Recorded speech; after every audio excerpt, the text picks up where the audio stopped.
नमस्कार, झारखंड समाचार में आप सबों का स्वागत है। आइए जानते हैं झारखंड की आज की मुख्य बड़ी खबरों को। झारखंड में कोरोना संक्रमण के पिछले 24 घंटे में 75 नए कोरोना पॉजिटिव मरीजों की पहचान की गई। 98 लोग ठीक भी हुए। वहीं किसी भी कोरोना संक्रमित मरीजों की मौत नहीं हुई। अब जाकर राज्य में 532 एक्टिव केस बचे हैं।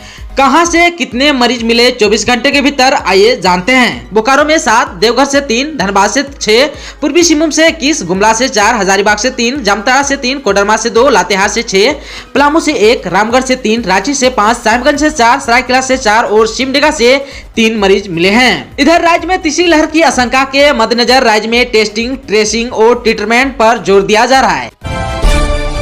झारखंड से मैट्रिक और इंटर पास को ही मिलेगी 3rd, 4th ग्रेड नौकरी। स्थानीय नीति में बदलाव की तैयारी। झारखंड सरकार 3rd, 4th ग्रेड की नौकरियां राज्य में रहने वालों के लिए सुरक्षित रखने के प्रयास में है। इसके लिए स्थानीय नीति में बदलाव की तैयारी चल रही है।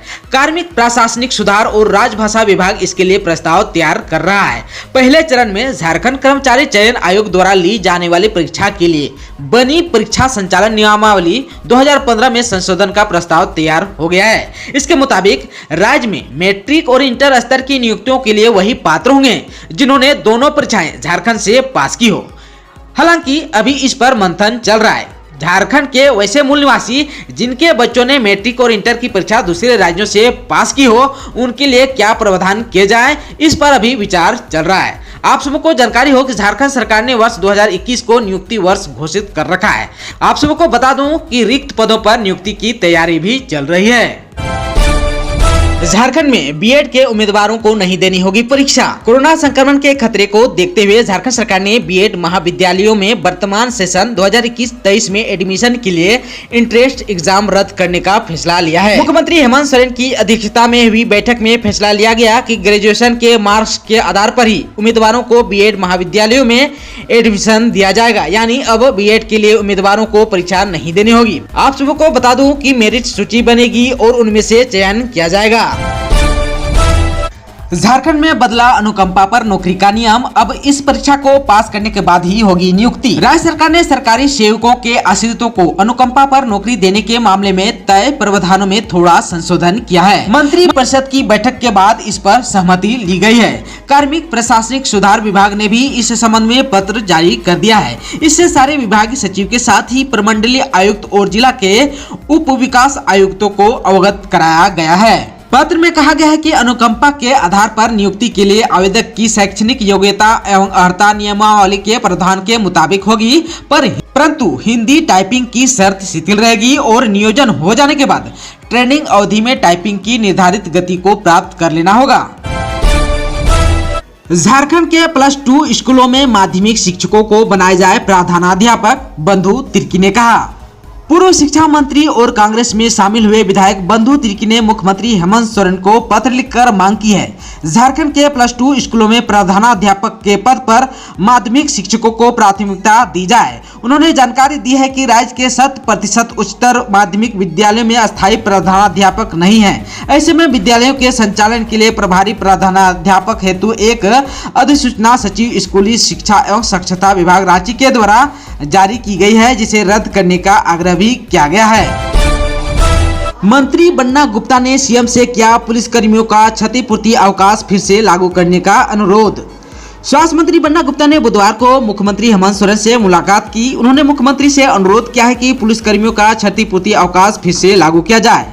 मंत्री बन्ना गुप्ता अक्सर पुलिसकर्मियों के हक व अधिकार की आवाज उठाते रहते हैं। हाल ही में झारखंड पुलिस मेंस एसोसिएशन की सरायकेला खरसावां शाखा के प्रतिनिधिमंडल ने मंत्री बन्ना गुप्ता से मिलकर पुलिसकर्मियों की क्षतिपूर्ति अवकाश को फिर से लागू करने का अनुरोध किया है। कोडरमा की सांसद अन्नपूर्णा देवी बनी शिक्षा राज्य मंत्री। झारखंड के कोडरमा से सांसद अन्नपूर्णा देवी को केंद्र की नरेंद्र मोदी सरकार में मंत्री बनाया गया है। वह केंद्र में शिक्षा राज्य मंत्री बनाई गई। गुरुवार शाम उन्होंने 42 अन्य नेताओं के साथ मंत्री पद की शपथ ली। जारी 43 नेताओं की सूची में अन्नपूर्णा देवी का नाम 24वें नंबर पर था। बता दें कि गुरुवार को केंद्रीय मंत्रिमंडल में फेरबदल किया गया। इसमें अन्नपूर्णा देवी का भी नाम है। अन्नपूर्णा देवी कोडरमा की सांसद है और भाजपा के राष्ट्रीय उपाध्यक्ष भी। आप सबको बता दूं कि अन्नपूर्णा देवी लोकसभा चुनाव 2019 से पहले राजद छोड़कर भाजपा में शामिल हुई थी। लोकसभा चुनाव जीतने के बाद उन्हें पहले झारखंड प्रदेश का उपाध्यक्ष बनाया गया। इसके बाद उन्हें भाजपा का राष्ट्रीय उपाध्यक्ष और हरियाणा का सह प्रभारी भी बनाया गया। झारखंड में अगले अनलॉक के लिए जानिए झारखंड सरकार की क्या है तैयारी। झारखंड में लॉकडाउन में छूट मिलने के बाद आम जनता काफी राहत महसूस कर रही है। Cinema hall, shopping mall, park, restaurant, bar आदि को खोलने की इजाजत सरकार ने दे दी है। राज्य के अंदर बस संचालन की भी अनुमति मिल गई है। हालांकि सरकार ने शैक्षणिक संस्थान, इंटर स्टेट बस परिचालन, मेला, आम श्रद्धालुओं के लिए धार्मिक स्थल, जुलूस पर रोक जारी रखी है। 30 जून को जारी निर्देश में कहा गया था कि वर्तमान निर्णय अगले आदेश तक के लिए जारी रहेगा। ऐसे में यह माना जा रहा है कि शायद अनलॉक 5 का यह आदेश अगले 1 महीना तक के लिए रह सकता है। आप सबको बता दें कि विशेषज्ञ जुलाई के अंत तक कोरोना की तीसरी लहर के आने का अनुमान लगाया है। ऐसे में सरकार शिक्षण संस्थाओं को खोलने का आदेश देकर कोई खतरा मोल लेना नहीं चाहती। इसलिए दूसरे प्रदेशों से आ रहे लोगों को रेलवे स्टेशन, बस अड्डा, एयरपोर्ट पर कोरोना की जांच की जा रही है। कोरोना संक्रमण में कमी आने के बाद राज्य की हेमंत सोरेन सरकार ने धीरे धीरे राहत देनी शुरू कर दी है। अब जबकि कोरोना के मामले राज्य में काफी कम हो गए हैं, लोग अब सरकार से अनलॉक 6 में स्कूल, कॉलेज खोलने, इंटर स्टेट बस परिचालन में छूट देने की मांग कर रहे हैं। मौसम विज्ञान के आधार पर झारखंड के कई जिलों में होगी बारिश, सामान्य रूप से सक्रिय रहेगा मानसून। शुक्रवार को राज्य में मानसून सामान्य रूप से सक्रिय रहेगा। इसके कारण आज राज्य के विभिन्न हिस्सों में हल्के से मध्यम दर्जे की बारिश हो सकती है। इसके साथ ही मेघ गर्जन और वज्रपात की संभावना है। मौसम वैज्ञानिक अभिषेक आनंद ने बताया कि वर्तमान में राज्य पर 2 चक्रवातीय क्षेत्र का असर देखने को मिल रहा है। इसके कारण 1 से 2 दिनों तक विभिन्न इलाकों में हल्के से मध्यम दर्जे की बारिश होने की संभावना है। एक चक्रवातीय क्षेत्र का ट्रफ लाइन उत्तर पश्चिमी उत्तर प्रदेश, बिहार से झारखंड होते हुए पश्चिम बंगाल में गंगा के मैदानी इलाकों तक फैला हुआ है। वहीं एक चक्रवातीय क्षेत्र समुद्र तल से 0.9 किलोमीटर ऊपर पूर्वी उत्तर प्रदेश में बना हुआ है। इसका असर भी राज्य में देखने को मिल रहा है। मौसम विज्ञान के आधार पर पिछले 24 घंटों के दौरान राज्य में मानसून सामान्य रूप से सक्रिय रहा। ऐसे में राज्य में सबसे ज्यादा बारिश लोहरदगा में 54 मिलीमीटर रिकॉर्ड की गई। राज्य में सबसे ज्यादा अधिकतम तापमान दुमका में 37.4 डिग्री सेल्सियस रिकॉर्ड किया गया, जबकि सबसे कम न्यूनतम तापमान चाईबासा में 24 डिग्री सेल्सियस रिकॉर्ड किया गया। बोकारो रामगढ़ NH 23 पर हादसा, ड्राइवर को आई झपकी, बेकाबू पुलिस वैन जाकर पिकअप से टकराया, 7 जवान समेत 9 घायल। Bokaro Ramgarh main road NH 23 पर कसमार थाना क्षेत्र के दांतू गांव में गुरुवार सुबह लगभग 5 बजे के पुलिस वैन और पिकअप वाहन के बीच सीधी भिड़ंत हो गई। इस हादसे में पुलिस वैन में सवार 7 जवान और पिकअप का ड्राइवर जख्मी हो गया। घटना की सूचना मिलने पर कसमार और पेटवार की पुलिस मौके पर पहुंची। सभी घायलों को इलाज के लिए BGH भेजा गया। पुलिस वैन साहिबगंज से विभागीय काम से रांची जा रहे थे। इसी बीच दांतू गांव के पास वैन के ड्राइवर को हल्की नींद आ गई। इसके बाद पुलिस वाहन अनियंत्रित होकर सड़क के दूसरी ओर चला गया और सामने से आ रहे पिकअप वैन से टकरा गया। खबर है झारखंड के देवघर से। देवघर में श्रद्धालुओं के लिए बाबा मंदिर खोलने की तेज भी मांग, व्यापारी भी हेमंत सरकार से लगा रहे हैं गुहार। कोरोना संक्रमण के कारण पिछले 1.5 साल से देवघर का व्यवसाय ठप है, दुकानें भी बंद रही हैं। जब अनलॉक हुआ तो भी अधिकतर व्यवसाय को फायदा नहीं हो रहा है। इसका मुख्य कारण यहाँ का प्रमुख उद्योग बाबा बैद्यनाथ मंदिर ही बंद है। बाबा मंदिर बंद रहने के कारण श्रद्धालुओं को आना जाना नहीं हो रहा है। इस कारण बाबा मंदिर से जुड़े तमाम व्यवसायी, चाहे देवघर के हों या सुल्तानगंज से लेकर देवघर तक कांवरिया रोड के व्यवसायी, सभी के सामने आर्थिक संकट उत्पन्न हो गई है।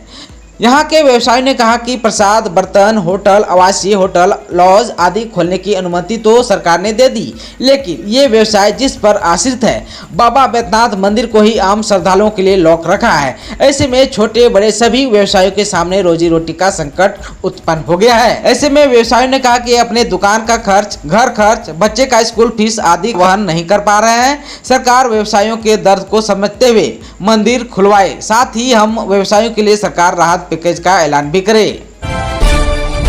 मंत्रिमंडल विस्तार के बाद नई कैबिनेट की बैठक में किसानों के हित में लिए गए बड़े फैसले। पीएम मोदी की अध्यक्षता में गुरुवार को केंद्रीय मंत्रिमंडल की बैठक हुई, जिसमें कृषि के क्षेत्र में कई बड़े फैसले लिए गए। फैसलों की जानकारी देते हुए केंद्रीय कृषि मंत्री नरेंद्र सिंह तोमर ने कहा कि केंद्र की नरेंद्र मोदी सरकार ने बीते 7 वर्षों में लगातार किसानों के हित में कई फैसले लिए हैं। कृषि मंत्री ने बताया कि सरकार नारियल की खेती को बढ़ावा देने के लिए नारियल बोर्ड अधिनियम में संशोधन करने जा रही है। तोमर ने कहा कि हमारे देश में एक बड़े क्षेत्र में नारियल की खेती होती है, इसका उत्पादन बढ़े और किसानों को सहूलियत दिया जा सके। इसके लिए 1981 में नारियल बोर्ड एक्ट लाया गया था, इसमें हम संशोधन करने जा रहे हैं। केंद्रीय कृषि मंत्री नरेंद्र सिंह तोमर ने कहा कि बजट में कहा गया था कि मंडियां समाप्त नहीं होगी, बल्कि मंडियों को और मजबूत किया जाएगा। मंडियों को और संसाधन मिले, इस दृष्टि से प्रयास भी किया जा रहा है। कृषि मंत्री नरेंद्र सिंह तोमर ने यह भी कहा कि APMC agriculture product market community को खत्म नहीं किया जाएगा। कृषि कानूनों के लागू होने के बाद एपीएमसी को केंद्र के इंफ्रास्ट्रक्चर फंड से करोड़ों रुपए मिलेंगे, जो उसे मजबूत करेगा। इससे ज्यादा किसानों को फायदा पहुंचेगा। नरेंद्र तोमर ने कहा कि मैं नए कृषि कानूनों का विरोध कर रहे किसान संघों से धरना प्रदर्शन खत्म करने और बातचीत करने की अपील करना चाहता हूं। सरकार कृषि मंडियों को और मजबूत करने के लिए प्रतिबद्ध है। दोस्तों, आप अगर चैनल पर नए हैं और चैनल को अभी तक सब्सक्राइब नहीं किए हैं तो प्लीज चैनल को सब्सक्राइब कर लीजिए और साथ साथ में बेल आइकन को दबा दीजिए ताकि खबरों का अपडेट आपको मिलता रहे। इसके साथ ही आज के समाचारों में बस इतना ही। हमें दीजिए इजाजत। नमस्कार।